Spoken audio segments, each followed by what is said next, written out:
Well, first and foremost, thank you so much for joining me today. And very familiar faces coming back, so very nice to see you again, and some new faces. Thank you for coming.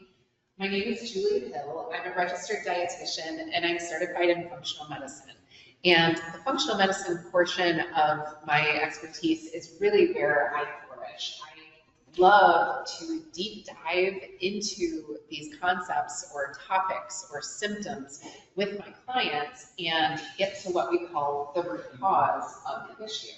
When we're kind of traveling through the health system, we kind of think of it as band-aiding from the top down, rather than going down and saying, well, this is the actual problem, even though this is the symptom.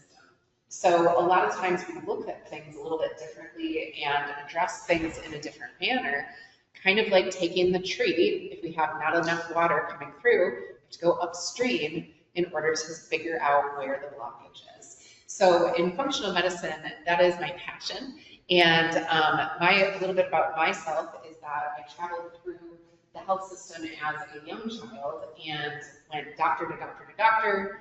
Every doctor, I got a prescription.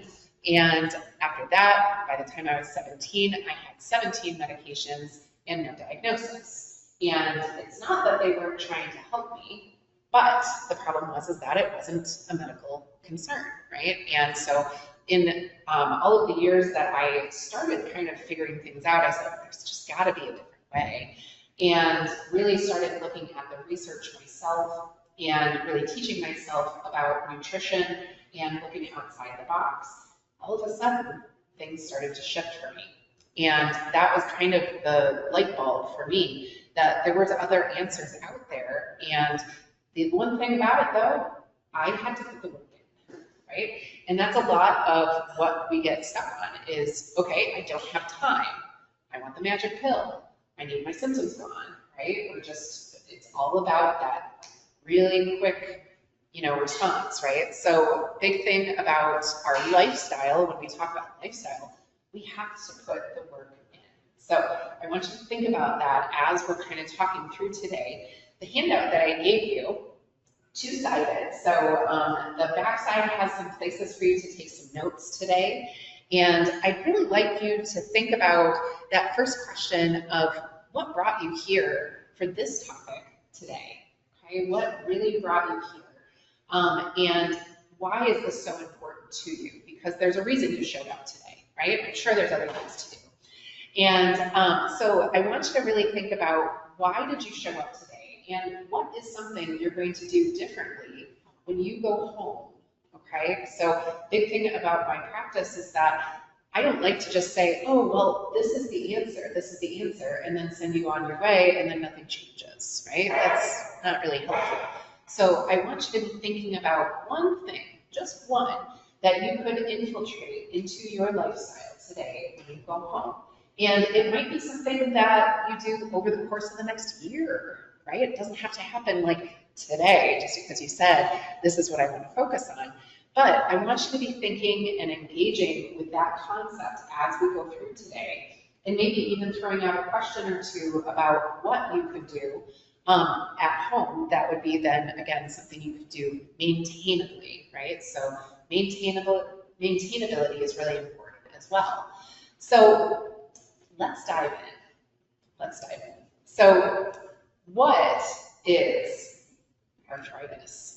Let's just I'd love to hear from you. Like when you think about arthritis, what comes to mind? Like what are those first words that just jump out of your mouth? Inflammation. Beautiful. What else? Pain. Yeah. What else? Lack of mobility. I'm going to say lack of motivation, right? Because of all of those other things. What about fatigue, right? From being in chronic pain, it's exhausting, right? I mean, even when we have something recover, that whole recovery process, we're exhausted, right? We're supposed to be out there moving it or whatever they've described for us to do. So inflammation is actually what I'm going to target today as the root cause, okay? So I want you to start thinking about that concept of I'm in pain, I don't feel well, I don't have the motivation, I want to go do stuff, but I'm not feeling well enough to, So when we look at the concept of arthritis, I actually have arthritis. I have it everywhere. So I have it in my lumbar spine, I have it cervical, I have it down in my ankles. So realistically though, the concept is that I'm not taking anything for it. And I'm out there daily doing the things I need to do. But guess what? I used to be in pain. I used to have that chronicity. And so my question to you is arthritis reversible? Is it actually reversible? Could we potentially not have it anymore?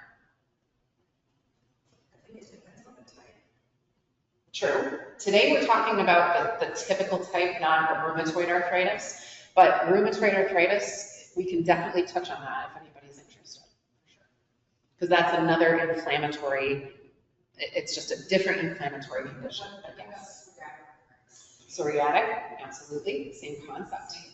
Same, yeah, it's different, but same, right? Same category. Great. So really, when we're kind of talking about inflammation, what is a driver of inflammation? What do you guys think really causes inflammation? Stress. What else? Lack of circulation. Lack of circulation? I like that. That's a good response, because if we're not getting good blood flow, how do we get our nutrition, right? Nutrition goes through our blood flow. Perfect. Like that. What else? Lifestyle. Absolutely. What in our lifestyle could potentiate inflammation? And that's a question. Food, right? She got the gold star today. Yes. Yes. What else? Hydration. What else? Lack of mobility. Not moving around. Sure. Sure. Harder is less. Absolutely. Double-edged sword, right? So we don't want to move, then we don't move, and then we are still inflamed, right? Yeah. And then it's like dually disabling once we get going, because then we have an uphill battle. What about our environment? What in our environment would you guys think about being inflammatory? Heat can be, but I'm thinking more along the lines of even just like environmental, right? So what about like even, this is one of my concepts thinking, I see people running on the side of the road, right? Like they're like chugging away, and wow, they got it, right? Like that's not me for sure. But they're like running and running and running, and like, wow, there's like a line of traffic, right? There's like 3 rows of traffic sitting right next to them, and they're chugging along right next to all of that exhaust. And I'm just like, wow, it's a lot that they're breathing in, isn't it? So environmental, right? And we even have beautiful new buildings, but guess what? There's a lot of things that, again, are clear, not noticeable, right? When we walk into that, or we sit in that brand new car and we're like, brand new car smell. Ooh, that's a lot of chemicals. What about our bed? Does anybody know what they put in bedding material? Formaldehyde. What about fire retardant? Ooh, fire retardants are really big. We wonder why we can't sleep at night. Think about what's in your bed, right? What are you sleeping under, right? Is it a cotton blanket, or is it covered in Downy Rinse and Refresh? It smells so good. What's an interesting example? Your car. You just go to your car after a couple days of sitting in the sun, and your windshield has a film on it from the inside. That's all your plastic in your car volatilizing and attaching itself to the windshield. But you wonder how the windshield got dirty. That's what happened. Yes. Plastic is always volatile. Yes. So, yep, for usually about 2 to 3 years. I think that was Yeah, absolutely. And a lot of it is the plastics, it's fire retardants. There's a lot of protectant that goes into a lot of things. Christmas trees, right, like the fake ones, super toxic, super toxic. And then we add like, cinnamon smell or fake pine smell. What is that? It's actually formaldehyde. I'm just gonna say that. So has anybody seen the word fragrance on things, like candles? Say fragrance, it's formaldehyde. They don't have to tell you exactly what it is, but it's fragrance. We love it. Downy Rinse and Refresh, right? I can smell it in the neighborhood when somebody is like drying their clothes. Inflammation, we are taking that in, okay? So that is one more thing your body has to then deal with, metabolize, get rid of. So how do we get rid of all of this inflammation? So we know about how it's coming through. We also have injury, okay? Injuries can cause inflammation, right? I'm also just gonna segue for another second here. I wanted you to think about this concept when it comes to inflammation about if you step on a tack and you're walking around with that tack, you say, oh gosh, right? You're like, I'm just gonna take some Tylenol or some Aleve so that I can go play tennis, so that it's not so bad, right? Well, so then the Tylenol or Aleve wears off and you're like, gosh, okay, that tack really hurts. So we just keep medicating it, right? But here's the deal. Is it going to heal itself if you don't remove the tack? So I want you to think about that concept when we're thinking about arthritis, and is it actually something that we can reverse? We have to remove the triggers. And I'm going to say triggers, right? It's not just one. And I'm going to make that really clear today as we're talking about this big, broad topic that we've been talking about: stress and food and water and environment and our lifestyle, right? So other things in lifestyle, I'm just going to throw it out there: alcohol. Right? I mean, and we have a beautiful new bar, right? Beautiful new bar. And so what's the deal with alcohol? Fill me in. I mean, it's illegal. Sugars. Yeah. It's inflammation. Yeah. That's like low-hanging fruit. What's the big deal with alcohol? And let's think of inflammation, you know, beyond just like, ouch, it hurts, but systemic inflammation. We can think too, cardiovascular disease, blood sugar, okay? We can think, you know, a lot of different things cause inflammation, but what's the big deal with alcohol? It's legal, come on. Is it like a distillery process? How they get It's toxic. It's toxic. Does it?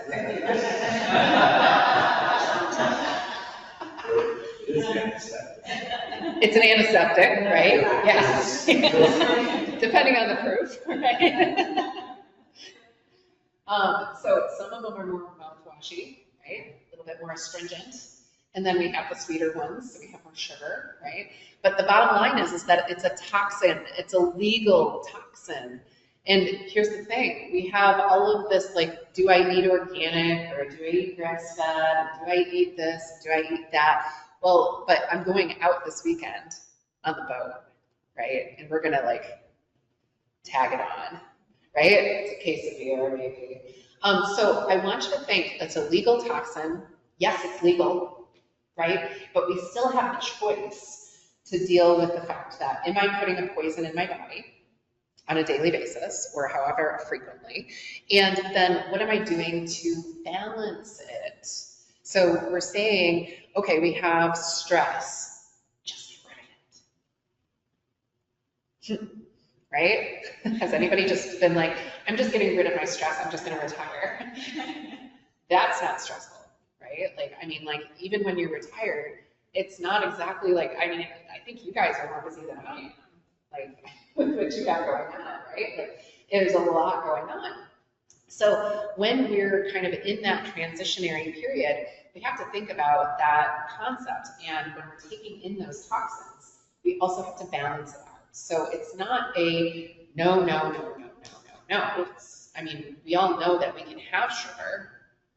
We just shouldn't have a lot of it, right? So same concept with alcohol. It's still a toxin, okay. Everybody's going to have their own opinion about it. But the bottom line is that if we're already physically challenged and we're just putting in another challenge, we have to accept and acknowledge that, right? So I want you to start thinking about the things that we're doing in our lifestyle that then again precipitate maybe that next day, 2, 3, 4, right? That then would impact that. So let's turn this around just a little bit and talk about some more fun things. So what are some things that then would be anti-inflammatory or help the inflammation process not be so rampant? Exercise sometimes, right? That's like an uphill battle sometimes, depending. But what would actually address the inflammation, right? Like if we're saying the exercise is actually going to potentially cause more inflammation, we need to move, right, to get that joint moving and flush it, right? But that's not actually going to necessarily reduce the inflammation. So let's think. What else? What else is anti-inflammatory? What have you heard out there?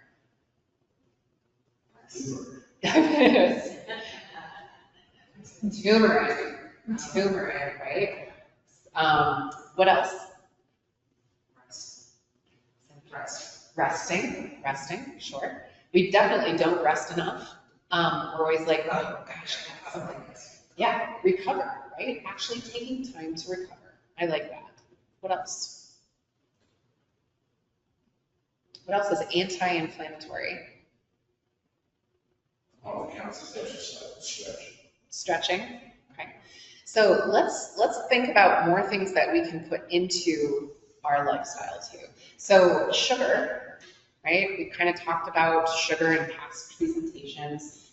Why is sugar inflammatory? What does it do? So in the right amount, it actually gives us energy. In too much, it's going to store, right? We actually will say, you know what, I didn't quite need that right now, but I'm going to store it. So that process right there can be a little inflammatory. Extra cells of fat can be inflammatory. So the other concept is that what is the nutritional benefit of, let's just say, just sugar, like white sugar? What is nutritionally beneficial for it? Nothing. Well, it sure does taste good. So sugar's in things though, right? Because they get that from sugar beets, they get it from corn. I mean, realistically, we could get sugar out of any food that contains carbohydrates. So the foods that contain carbohydrates, that contain sugar, it's in almost every food, right? So we have starches, grains, fruits, nuts, yogurt, dairy, legumes and beans, right? Some vegetables, right? Yeah, absolutely. And even in small amounts, right? Those non-starchy vegetables still have a couple grams of sugar in there, right? Why do you think sugar is required? What do we need it for? We have to have it. It's in almost every food source. So it is required. It is required. And it's required for us to actually have energy. It's part of our energy system. It's how we survive, actually. Bottom line, we have to have sugar to survive. So it is required. And it wouldn't be in our food supply if it wasn't. So let's think about that concept too. So let's think about some of those other foods. I give you a handout that says gluten-free on it. And the interesting thing about gluten, do you know where gluten comes from? So it's anything that makes something sticky or thick. Okay, so gluten comes from rice, wheat, rye, barley, malt. We can also get it from oats. We can get it from corn, right? Corn can thicken something, right? We have cornstarch. So that is part of the gluten concept from that. Okay, so there's actually gluten across many, many, many different food groups. So when we say gluten-free, wow, does that mean I have to cut all of those out? No, right? But I'm going to target the wheat category, okay? So wheat specifically is one of the most inflammatory foods that we consume. Why? What's the deal with wheat?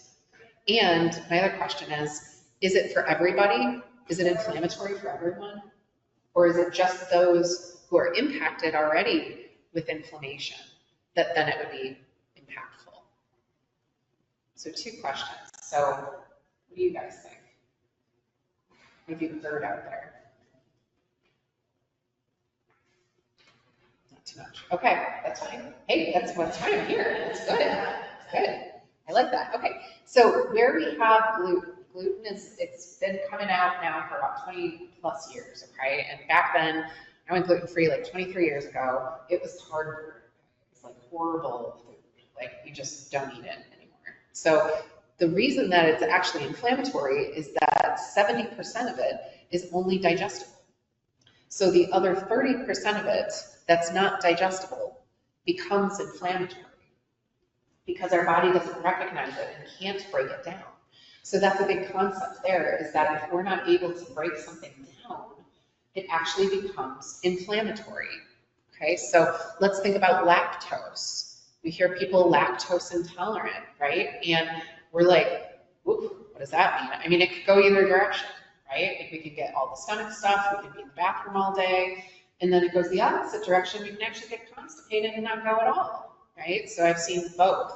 And the biggest reason that we have those symptoms is because we don't break it down, right? We don't have the enzyme lactase to break it down.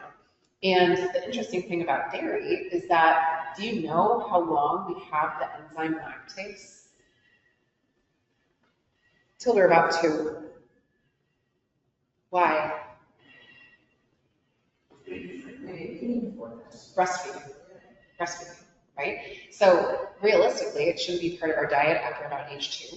Now, that bears the question, then the interesting fact about dairy becomes, okay, well, it's everywhere. It's in everything, right? So again, they're going back to the food industry and saying, where can we sneak it in? How can we use this byproduct? How can I sell this piece, and that piece? And when we're finally looking at the down regulation of it, we pasteurize, which is a heat process, right? To make sure that it doesn't have things like listeria. It's pretty important. We've been having a lot of outbreaks of listeria lately. And so we pasteurize it. Well, guess what? What does heat do to nutrition? Changes it. Sometimes it's good, sometimes it's not good. But the overall arching thing with dairy is that we lose the enzyme when we cook it. So then we go to drink it and we're like, oh, right? So we don't have the enzyme, and then the milk itself doesn't have the enzyme that it was originally in there. So we've all heard the person who's like, oh, I can drink raw milk. Not recommending it, because again, we can get listeria. Okay, I'm not recommending that. But the reason that we have a problem with dairy in this country is because of the processing. Okay. The other fact is that it's really not intended to be part of our diet. So we have to think about that concept too, of then it becomes inflammatory. Okay, so I'm not saying today we're focusing on gluten. Okay, we're not focusing on dairy, but there's no alternative for dairy. I'm just gonna say, right? Like all of those like almond cheeses, right? So then we're trying to like replace it, right? Because we're like, no, I have to have it. It's actually kind of addictive, right? You ever tried to cut something out of your diet, and then you're like, I like can't stop thinking about it. Right? It's literally like I grew up in a household, and my mom knows this, by the way. She was a horrible cook. She was absolutely terrible, and so she wouldn't let us use salt, pepper. She like when she was seasoning something, it'd be like garlic and a little onion, and that was it. And then we were allowed to add cheese because it was nutritional. Right? So now as an adult, I'm like, cheese on everything, right? I mean, it brings the flavor, it has the mouth texture, it's fatty, right? Like we desire that. And here's the thing, it comes from the second we get our breast milk. So it's there, right? Our brain remembers it. So keep that in mind, that sometimes those concepts of what I'm desiring mentally versus what is actually good for me could be different. And a lot of times too, when we are craving something, a lot of times it's because our body's used to that craving, but then once we get away from it, we actually can repair and we feel better, right? And then that craving goes away because it wasn't the craving that was the problem. We're missing the repair mechanism that was causing us to crave it in the first place. Which brings me to another point. Did we talk enough about gluten? Just pause there for a second. Yeah. What's the connection with diabetes and gluten? Right? If let's say for individuals with diabetes, they shouldn't eat wheat, they should be gluten-free. Is that because of the sugar? Is that So with diabetes and gluten, actually, like gluten-free products tend to actually have a higher glycemic index. So typically we recommend, if somebody is diabetic and needs to be gluten-free, that can be done. But one of the concepts that I recommend for anybody who has blood sugar issues, regardless of if they can eat gluten or not, is actually to focus on starches instead of the grain family. So the difference between starches and grains, we have our potatoes, things like yuca, plantains, beets, carrots are technically in that family too. And the interesting thing is that when we cook them and eat them as a leftover, the available sugar converts into what is called resistant starch. And that resistant starch does not break down, it's fiber, right? So we don't break fiber down. So that is how I recommend people with blood sugar issues or dysregulation to still have their carbohydrates is to eat them as leftovers because the available sugar converts in that refrigeration process. It's a very interesting concept. But technically, if somebody is diabetic, it is not a direct recommendation to eat gluten-free. Now, again, it's like they just had a second condition or something like that. I'm thinking one of my kids' friends, he's diabetic, and the mom was like, "Can you just gluten-free waffles and so forth?" So a while ago, I was like, I wonder if it's connected. if it's autoimmune, that would be different. So diabetes, like autoimmune diabetes or type 1 diabetes, would be a little bit different as far as digestibility because it's impacting the pancreas on the other side. And so a lot of times when we have an autoimmune, we usually have two or more. Usually they kind of go hand in hand. So a lot of times there's other concerns that would go along with that. Great question. Great question. That bears the question, does everybody need to be gluten-free? Do we? I'll tell you what, it's not going away. You know, it's really not going away. But that's the question that I want you to think about, right? Is it beneficial to me? Is it helping me? When we look at the grain family of the foods that are out there, what contains grain? What foods out there in the grocery store? Bread, crackers, muffins, desserts, cereals, granola bars, granola. What else? Chips. Oatmeal. Technically, it's gluten-free, but it's got its own gluten, right? So it can thicken on its own.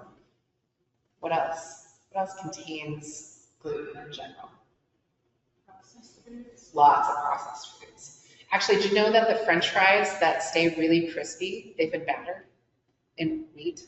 So they're deep fried before they're fried, right? That's why they're so delicious. Right? Darn it. They stay crispy forever because they're breaded. Okay. See, and I'm just, what about pizza? Right? Holy moly. And then we think about, okay, we have the pizza, and then we have the, the garlic nuts, and then we have maybe a soda or a beer. That's a lot of inflammation in my brain, right? That's what I'm thinking.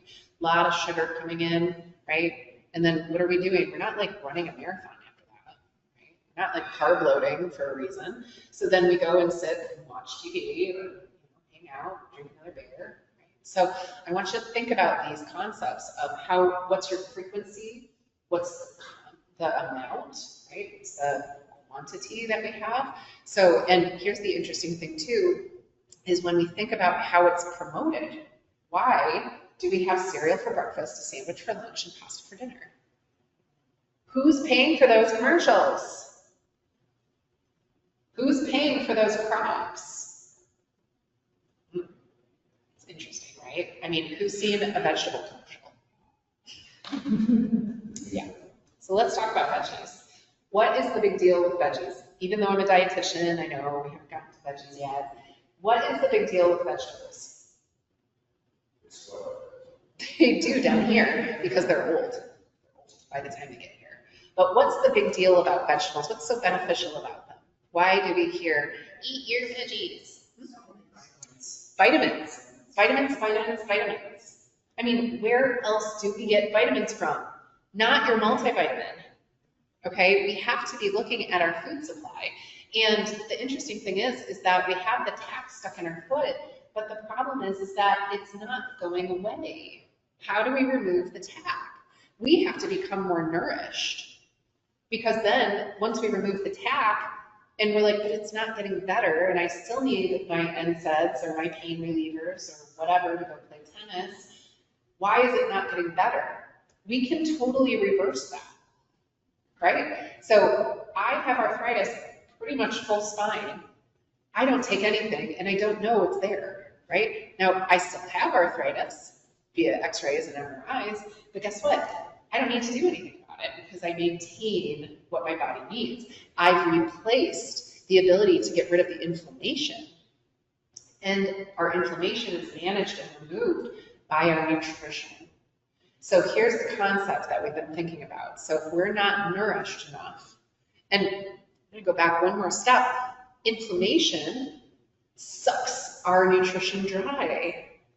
So does alcohol, so does all of the sugar, so does all of these things that are out there that we're trying to get rid of and detoxify from. It soaks up our nutrition. So then we go and eat a pizza, beer, and some, bread nuts or whatever, and we expect to feel good, right? So I want you to think about the concept of how can we start to kind of like infiltrate some anti-inflammatory things in, and really think about that concept of how are we going to address this, right? So what's something that we could do, whether we're out with friends, holidays are coming, right? I mean, like Thanksgiving is like carb fest, right? I mean, it's like carbs and carbs and carbs and carbs and some turkey. Okay? So how do we manage this? What are your guys' thoughts or ideas? What's something that you could do to kind of balance the picture of how do we get more nutrition? We know that the vegetables are a big group, right? So if we start with vegetables first, we're still getting pizza, but start with a salad. Get that salad in first. I bet you'll eat a little less, right? You'll be more satisfied. And then you will probably forget you even ate a salad, right? So it's already done.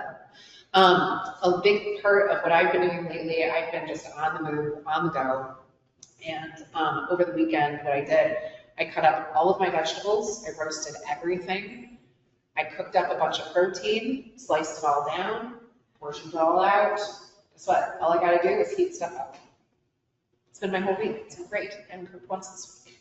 So that's the beautiful thing, right? Thinking ahead. Now, let me ask you another question. Holiday time. How many holidays do we have coming up? 3, right? Thanksgiving, Christmas, and New Year's. And they're all like, it's like one after another. Now, but then we also have to think it's Florida. So how many holidays do we really have? We have one every day, right? Like it's always a holiday here. So what we have to do is think about it. What is really important to you? Is it more important that we're eating junk food that we know is junk food? Or is it more important to spend the time with the people that mean a lot, eat a really good meal together, and then move on with our life, right? So the holidays are not the next 8 weeks. I want you to think about that, right? We're going to parties, we're going to friends' houses, there's the birthdays, right? There's a holiday every day. But the bottom line is that the holiday is the time to enjoy whatever you're going to have on the holiday. But guess what? The day before, the day after, the weeks coming up, can we eat really good? Yeah. Can we make it through the holidays without ruining our physical self? Yes. Do we have to have a drink every time somebody else is? Ooh, that's a hard one, right? Because they're going to go get you one. So what do we do about that with the holidays, right? Come prepared. Come with it. Oh, I'm good, thank you. Got it. Just put it in, an indescribable bottle, right? Even put it in a flask. Be like, oh, what are you drinking? Water. Seltzer. So those are some things to do, right? Come with your drink. Bring the dish with you that you know you can have, right? Like, who brings vegetables to a potluck? I do. Because I'm going to eat them, right? Because I know nobody else is going to bring vegetables. It's probably going to be like a pasta salad with some peas in it, right? That doesn't really count for me in the vegetable family, right? So go to Publix. You don't even have to make one. Get a beautiful Greek salad, bring it along, right? And I bet you other people will eat that too, because I bet you other people are also thinking the same thing. Well, I have to make my grandma's apple pie. Well, 4 other people did too, right? And somebody else made something else that was, their family favorite. Bring something that's outside the box. So what I'd love to share with you all is actually one of my interns. She's so excited. She made a healthy holidays recipe booklet, basically. It's an 8-week delivery. We're charging $25 for it, but you get a recipe a week. Most of them are gluten-free, dairy-free, with the option of more things that you can do. So the first one that comes out, I'm just going to share, gluten-free mac and cheese, dairy-free as well, right? So how can we go about making something that's going to work for us and share it, right? Say, yeah, I bet they'll probably not even know, and they're going to eat it, right? Like, everybody's going to eat it. So we put that together with the intention of we're still going to have our carbs, right? Gluten still has carbs, right? It's still in the carb family. The gluten-free pastas and things like that, right? So, but here's the deal. If we can modify some things and take the inflammation out so that I can still enjoy it, right? I want to still enjoy that. And I want to participate in Thanksgiving and having whatever it is. Maybe it's stuffing, right? It's my favorite. Gluten-free stuffing is totally a thing, by the way. It's totally awesome. But I wanted to share that with you. So that's part of our handouts. When you guys sign up for our handouts, is that I'll include a little bit of information about the recipes as well for you. So, but I'm going to open the floor. Tell me, what questions did I not answer? What questions do you have? And was this helpful for you? Yes. Can you talk a little bit about people with RA and PSA? Certainly. So when we're talking about autoimmunity, it is a very different inflammation, okay? That is more of a systemic inflammation, and it's an immune system. It's a different side of your immune system that is reactive. And a lot of times, again, it goes to the same thing, though, is that if we're not removing the cause, we're just treating the symptoms. So tell me a little bit more about what you're looking for. I have to figure out arthritis. And I have been treated by a rheumatologist. I've looked into functional medicine before. I'm not sure I understand the distinction. It sounds like a good practice you just described would be the same kinds of things that I could do. But do people with RA and PSA get a similar result, or are we talking about something else? So this is everything we talked about today, 100% applicable. 100% applicable. The diet lifestyle is going to be very, very similar. The cause and effect of the diagnosis is oftentimes not, right? So like psoriatic or rheumatoid arthritis is typically not injury induced or like excessive use, right? Like I've used my knees, I've been a runner. That's not typically where we get psoriatic. So psoriatic, when we talk about autoimmunity, 95% of the time it's a infection that went rogue. Really? How much genetic? About 5%. 5%. So the overwhelming evidence. Can you actually determine them? When you go through a functional lens, can you determine what happened, infection happened, and when? To a certain degree, to a certain degree. And that's a lot of what I do in my practice is working, like I have a good cohort of our RA clients right now. And the biggest thing is evaluating what that root cause is because it's different. I have mold, bacteria, viruses, and then we can get into like candida, yeast. There's a lot of different things that, again, we get treated for an upper respiratory and then all of a sudden my knee blows up. Right? So there's a lot of different things that happen in the gut lining that, again, can cause leaky gut. So stress, antibiotics, inflammation, food, environment, sleep, stress, exercise, all of this stuff that then stresses our system. Those bugs that live in the digestive system can go out. And oftentimes, again, if there's already inflammation somewhere, they're like, oh, look at this beautiful tilled soil. This looks great for me to just bury myself right in and establish itself, because guess what? We talked about circulation earlier. We have circulation going there. So guess what? There's nutrition going there for that bug too. So most autoimmunity is a chronic infection that has gone. How do you determine infection? So I'd be happy to talk more about that with you, absolutely, and happy to offer a free 15-minute call to you, but a lot of lab testing. The lab testing is really where it's at. Yes, ma'am. Thank you, thank you, thank you. Any other questions or anything else that we can talk through? You know, what is the best thing, like going gluten-free or dairy-free and all that? Is that like the consultation? Is that kind of that? Or is this something that everybody really should be doing? So what I would suggest, that's a great question. What I would suggest is that if you're struggling with something, right, struggling with inflammation or arthritis, my suggestion today would be to try gluten-free. Try it. Really give it a dedicated go. And just evaluate what happened, right? We're not going to die. We're not going to like be like, oh, I can never have it again, right? Like it's always going to be there that we can have it.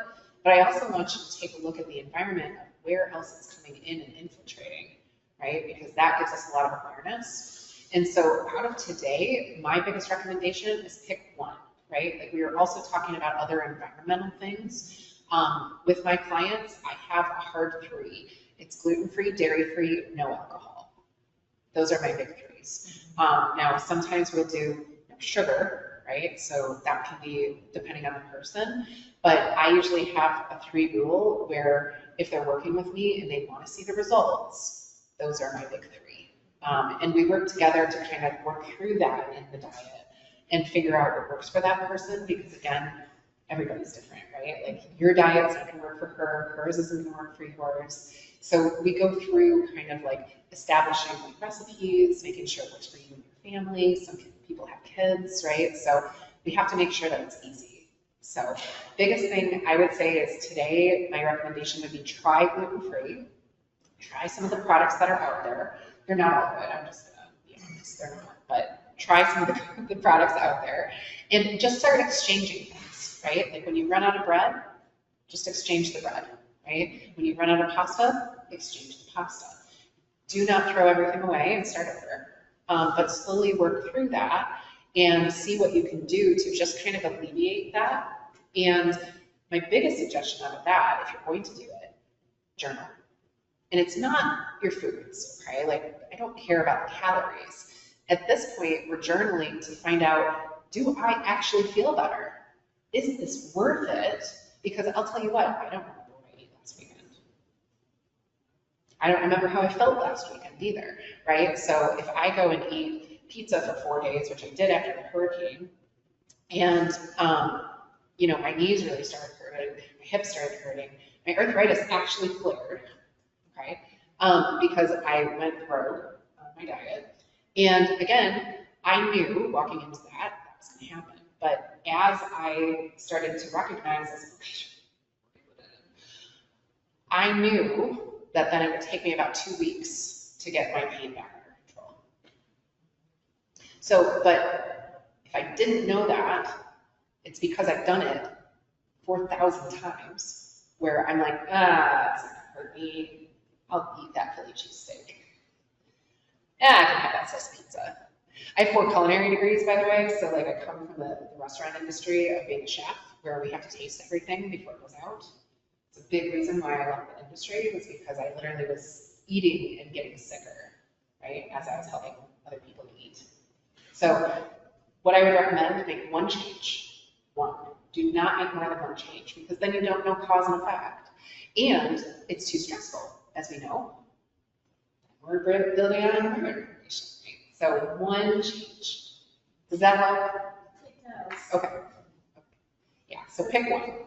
Yes, ma'am. What's your favorite, what's your best food that you think to recommend, like fruit or vegetable, like what's your favorite, like, gold standard food? Is there one? No. One or two? No. What would you say, like, is it broccoli, is it pieces? Balance, variety, Yeah. right? It's a good one. No. When they say superfoods, Yeah. kale, acai, and, you know, turmeric, right? Like people turn orange with turmeric. Like, and then we have to think too, well, we were talking about heat. Is turmeric hot? It's very warming. Well, what if my inflammation is reactive to heat, right? We have some people who are reactive to heat. Some people like ice. Some people like heat with their arthritis. Some people don't.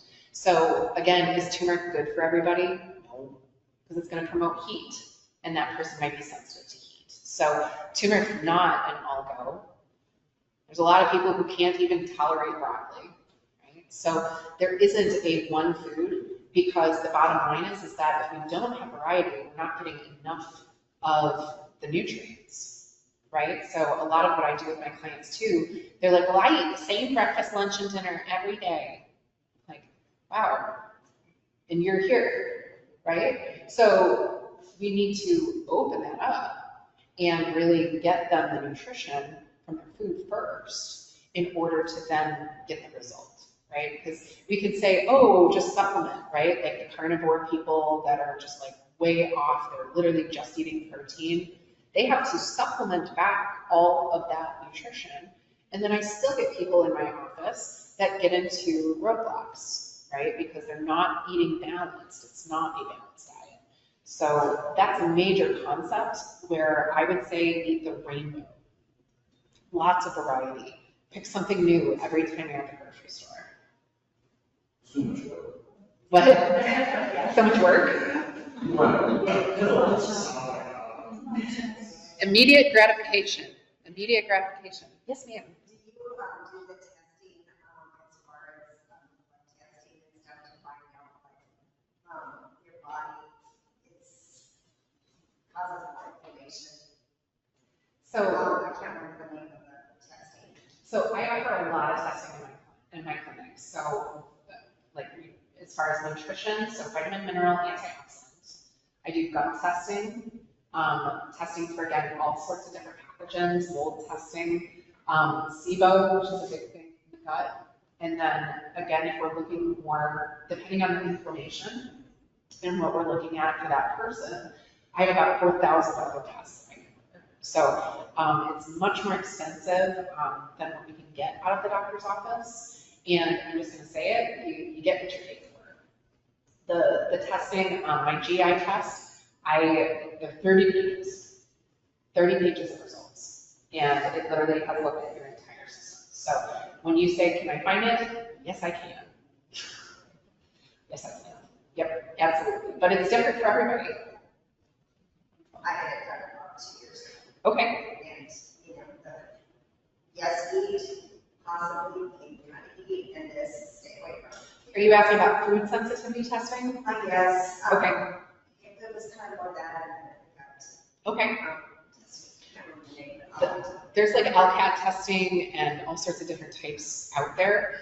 When we talk about food sensitivities, as a dietitian in the beginning, I was like, this is the only thing that works. Food's the answer. The bottom line is that I've actually transitioned that food is typically actually not the problem when we're looking at a lot of chronic issues. If we're reactive to something, usually it's something else that's causing us to be reactive. So if we're sensitive to carbs, crave carbs, if we, kind of have that like desire to eat them, and then as we see taking them away, we feel better, but then the craving is high. So a lot of times that's candida. So we can then again go after that. So candida infections, bacterial infections, viral infections will cause us to have a systemic food reaction. So foods, 90%, I haven't even done a food sensitivity test in over 2 years for my clients. Because if we treat the cause, food's not the issue. Food's nourishing, right? And we get into the cycle of removing all these healthy foods for us because we think it's the food, and really we're not even treating the cause. So what, And that's another concept for I'm right? not sure I understand that when you say treat the cause, how do you treat the cause? It's different for every person. It's different for every person, but the bottom line is that if we nourish that person, it's what I call from the ground up. If you're going to build something, we have to have a foundation. So today, what we were talking about is that foundation of lifestyle, really good foods, understanding what things cause inflammation or don't cause inflammation, and establish that first. Then we go into kind of the advanced piece, because if we don't have this, I would say maybe 25% of the time, people can correct it out of that foundation work. They're not eating well, they, have, again, an imbalance, right? That they're maybe, I'm just gonna make this example, they're drinking 5 days a week, and they're eating good 2 meals a week, right? Like 2 good meals a week, so the imbalance, right? If we switch that around, would they have a better outcome? Yeah, I'm just gonna tell you, yeah. So if we fix the foundation, that's about 25%. But then we have to build the walls, right? We have the roof. So we have to think about then, like, what are those next steps? And that's what I do with my clients is we establish the foundation. I do my checks, check. And then we build off of that. And we go as far as we need to with that person. I've had people wheelchair bound back out of a wheelchair in 3 months, depending on what we're working on. So call me. Yeah. Thank you. I really appreciate you guys coming today. Thank you.